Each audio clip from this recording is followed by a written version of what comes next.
Volodymyr Zelensky a besoin d'un missile américain très particulier et qui pourrait menacer la Russie. The Russians would certainly have something to worry about if these were actually delivered. Son nom, le BGM-109 Tomahawk, une arme bien plus technologique que la hache de guerre amérindienne dont elle prend le nom.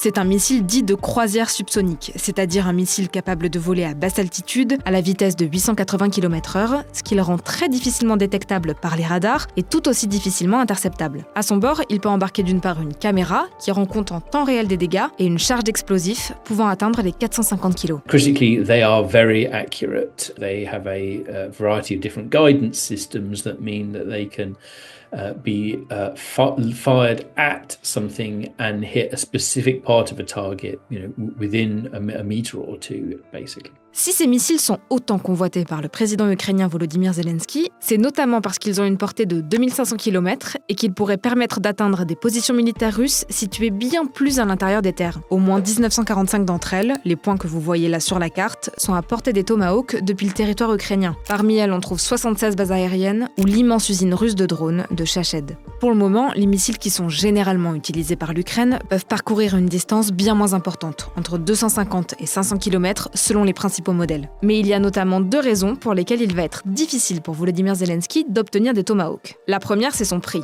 Plus d'1 million d'euros l'unité, jusqu'à 2 millions pour les modèles les plus récents, une production qui coûte cher donc, et qui réduit le nombre de missiles disponibles à l'achat. Tomahawk is not a wonder weapon. It's unlikely to be supplied in the kind of quantities that would radically transform the war. Even if Ukraine is provided access to Tomahawk missiles, it will be in limited quantities. And looking at the rate of expenditure of the munitions that both sides are using in this war, they would only be available for very high-value targets. Et la deuxième raison, c'est que pour en obtenir, il faut convaincre les États-Unis, et surtout Donald Trump. Le 12 octobre, le président américain ne fermait pas la porte à la possibilité de livrer des Tomahawks à l'Ukraine. If this war's not going to get settled, I'm going to send them Tomahawks. I may say that. And honestly, Russia does not need that.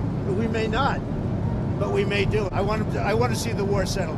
Avant de faire machine arrière le 16 octobre, après son appel avec Vladimir Poutine. We need Tomahawks for the United States of America too. We need them too. So I don't know what we can do about that.